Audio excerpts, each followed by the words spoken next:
함께 사도신경으로 우리의 신앙을 고백하겠습니다. 전능하사 천지를 만드신 하나님 아버지를 내가 믿사오며 그 외아들 우리 주 예수 그리스도를 믿사오니 이는 성령으로 잉태하사 동정녀 마리아에게 나시고 본디오 빌라도에게 고난을 받으사 십자가에 못 박혀 죽으시고 장사한 지 사흘 만에 죽은 자 가운데서 다시 살아나시며 하늘에 오르사 전능하신 하나님 우편에 앉아 계시다가 저리로서 산 자와 죽은 자를 심판하러 오시리라. 성령을 믿사오며 거룩한 공예와 성도가 서로 교통하는 것과 죄를 사하여 주시는 것과 몸이 다시 사는 것과 영원히 사는 것을 믿사옵나이다. 아멘. 찬송가 322장으로 하나님께 찬양드리겠습니다. 찬송가 322장입니다.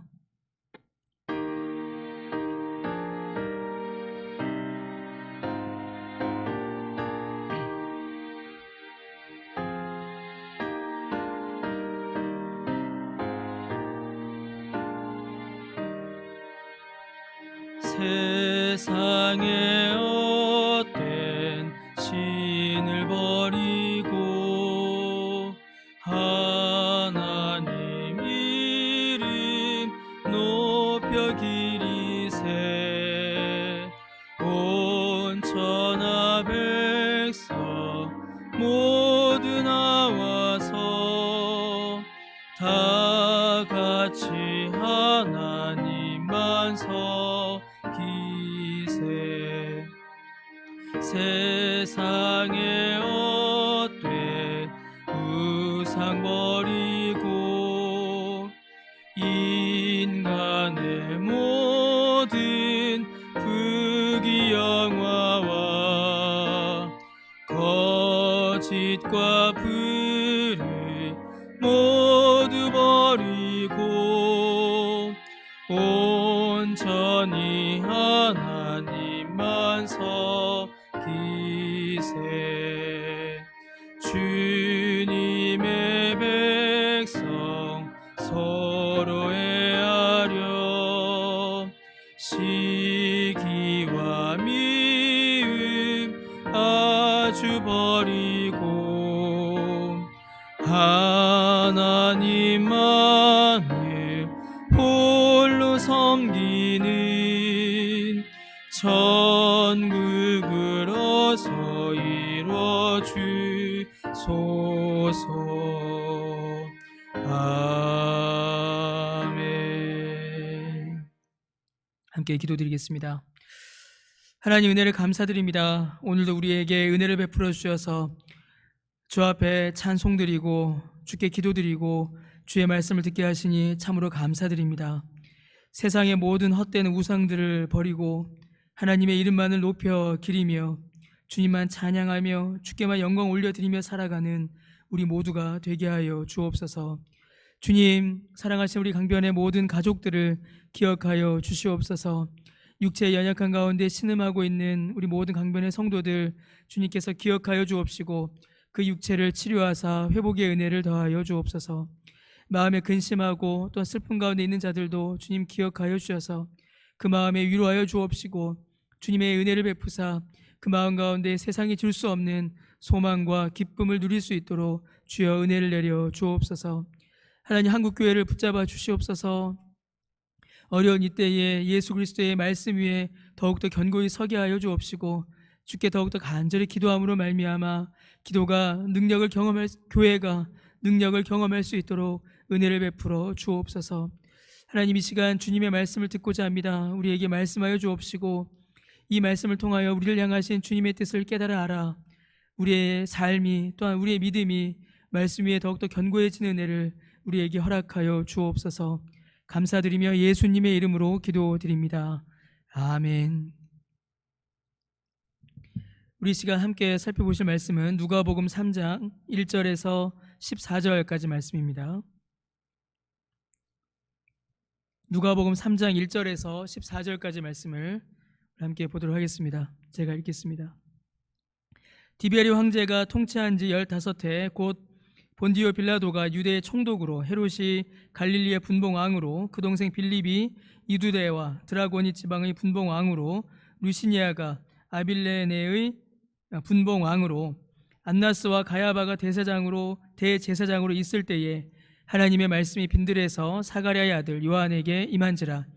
요한이 요단강 부근 각처에 와서 죄 사함을 받게 하는 회개의 세례를 전파하니 선지자 이사야의 책에 쓴 바 광야에서 외치는 자의 소리가 있어 이르되 너희는 주의 길을 준비하라. 그의 오실 길을 곧게 하라. 모든 골짜기가 메워지고 모든 산과 작은 산이 낮아지고 굽은 것이 곧아지고 험한 길이 평탄해질 것이요 모든 육체가 하나님의 구원하심을 보리라 함과 같으니라. 요한이 세례받으러 나오는 무리에게 이르되 독사의 자식들아, 누가 너희에게 일러 장차올 진노를 피하라 하더냐. 그러므로 회개에 합당한 열매를 맺고 속으로 아브라함이 우리 조상이라 말하지 말라. 내가 너에게 이르노니 하나님이 능히 이 돌들로도 아브라함의 자손이 되게 하시리라. 이미 도끼가 나무 뿌리에 놓였으니 좋은 열매 맺지 아니하는 나무마다 찍혀 불에 던져지리라. 우리가 물어 이르되 그러면 우리가 무엇을 하리이까? 대답하여 이르되 옷 2벌 있는 자는 옷 없는 자에게 나눠줄 것이요 먹을 것이 있는 자도 그렇게 할 것이니라 하고, 세리들도 세례를 받고자 하여 와서 이르되 선생이여 우리는 무엇을 하리이까 하매 이르되 부가 된 것 외에는 거두지 말라 하고, 군인들도 물어 이르되 우리는 무엇을 하리이까 하매 이르되 사람에게서 강탈하지 말며 거짓으로 고발하지 말고 받는 급료를 족한 줄로 알라 하니라. 아멘. 오늘 우리가 함께 읽은 누가복음 3장 1절에서 14절에는 세례 요한의 놀라운 사역이 기록되어 있습니다. 특별히 1절과 2절 말씀을 보시면 당시의 시대적인 배경을 아주 자세하게 설명하고 있는 것을 볼 수 있습니다. 의사이자 역사가인 누가는 그 당시의 시대적 상황들 또 시대적 배경을 정확하게 기록합니다. 당시의 황제, 분봉 왕들, 총독, 그리고 그들과의 관계, 그리고 대제사장의 이름까지 실명을 정확하게 기록함으로 그 당시의 배경을 우리에게 알려주고 있습니다. 여러분, 왜 누가는 이렇게 그 당시의 배경을, 시대적인 상황을 우리에게 정확하게 알려주고 있는 것일까요? 이는 여러분, 단순히 성경의 연대를 우리에게, 기록의 연대를 우리에게 알려주는 것만이 아니라 그 이상의 의미를 가지고 있습니다. 곧 이 이름들, 1절과 2절에 기록되어 있는 이 이름들을 통하여서 그 당시, 그 당대의 시대적인 특징을 우리에게 알려주고 있습니다.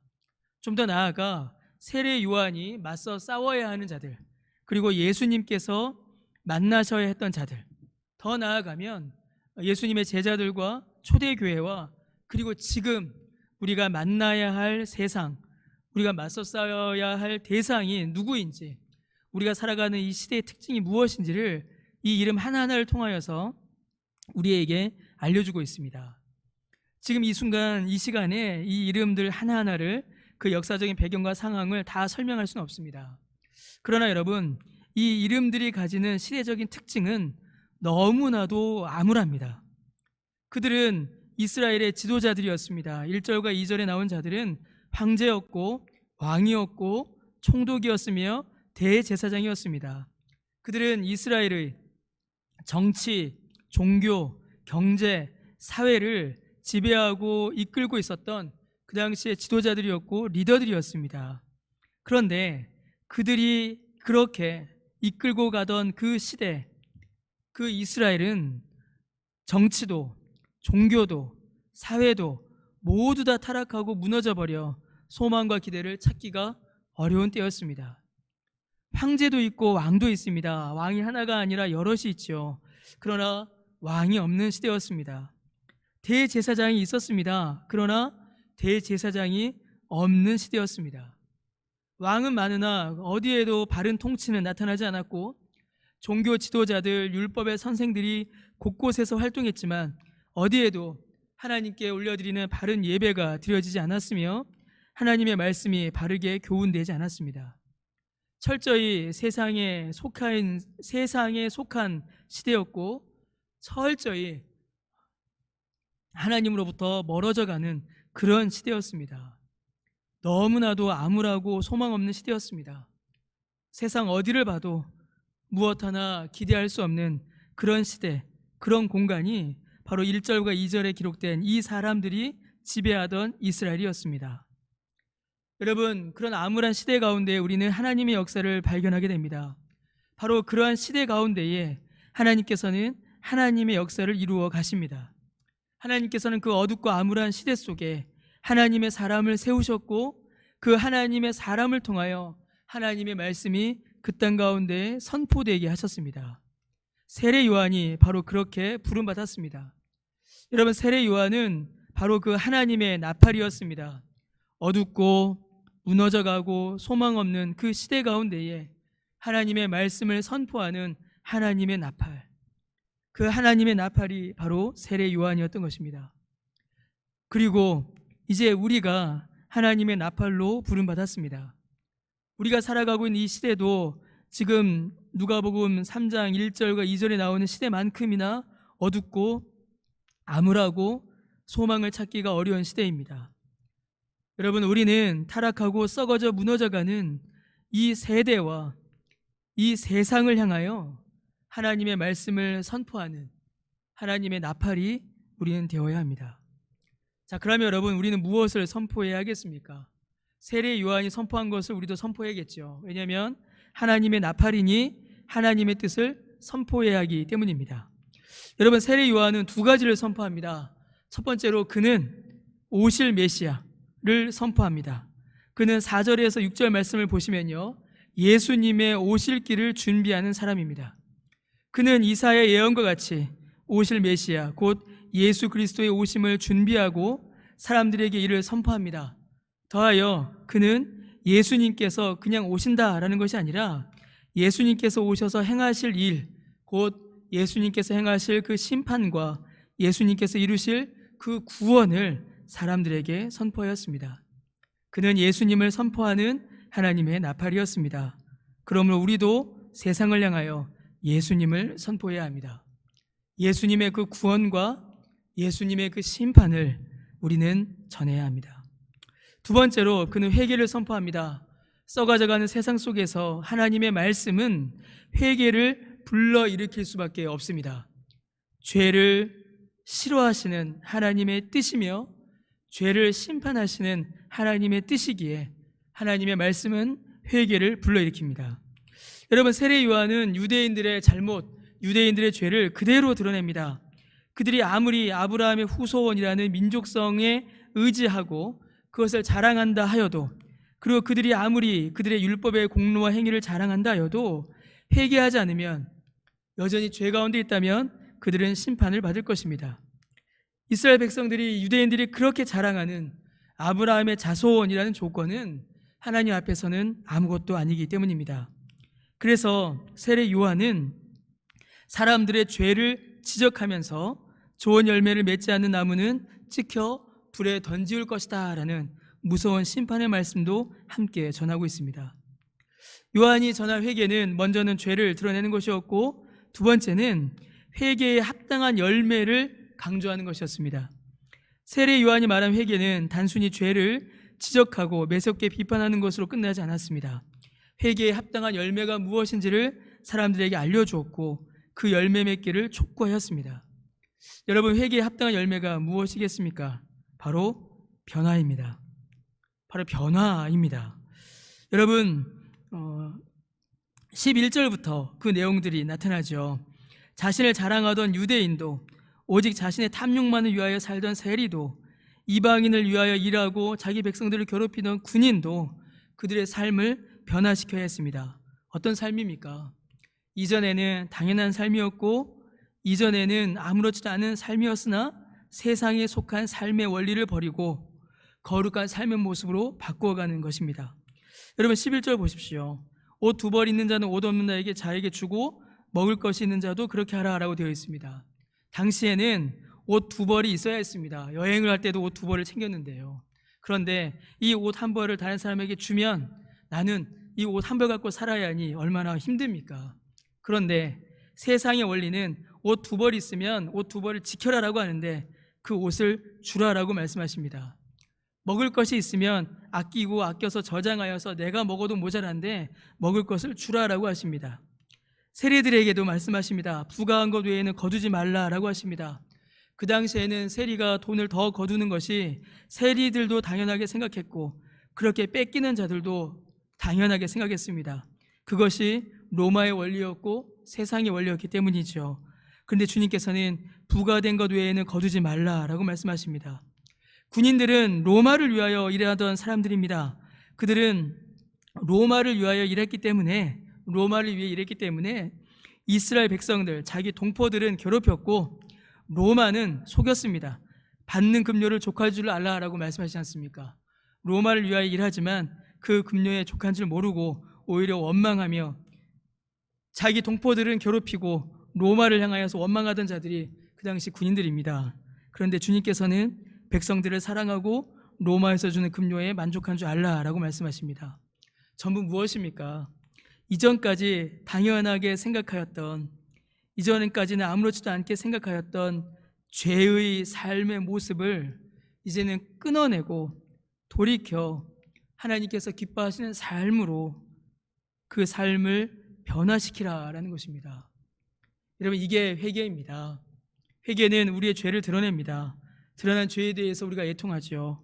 그러나 애통해서 끝나는 것이 아니라 그 죄의 회개를 통하여 그 죄로 돌아가지 않고 거룩한 삶으로 변화되는 것입니다. 이게 바로 회개에 합당한 열매입니다. 사랑하는 성도 여러분, 우리는 하나님의 나팔인 동시에 선포되는 하나님의 말씀 앞에 회개에 합당한 열매를 맺어야 하는 사람들입니다. 우리 안에 죄를 자각하고 하나님 앞에 변화된 삶을 살아가야 합니다.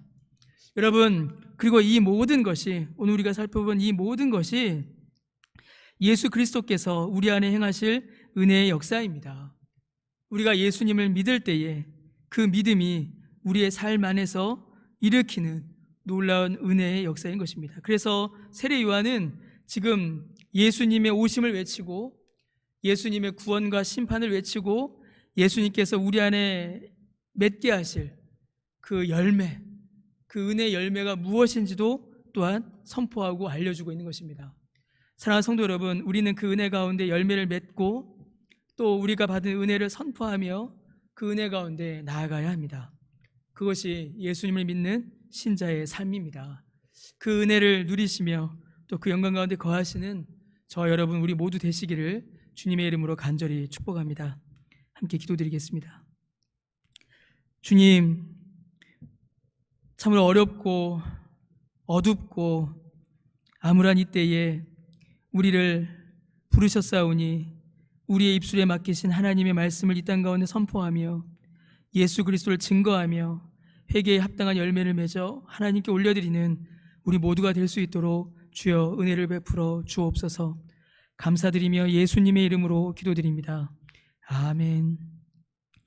하늘에 계신 우리 아버지여, 이름이 거룩히 여김을 받으시오며 나라가 임하시오며 뜻이 하늘에서 이루어진 것 같이 땅에서도 이루어지이다. 오늘 우리에게 일용할 양식을 주시옵고 우리가 우리에게 죄 지은 자를 사하여 준 것 같이 우리 죄를 사하여 주시옵고 우리를 시험에 들게 하지 마시옵고 다만 악에서 구하시옵소서. 나라와 권세와 영광이 아버지께 영원히 있사옵나이다. 아멘.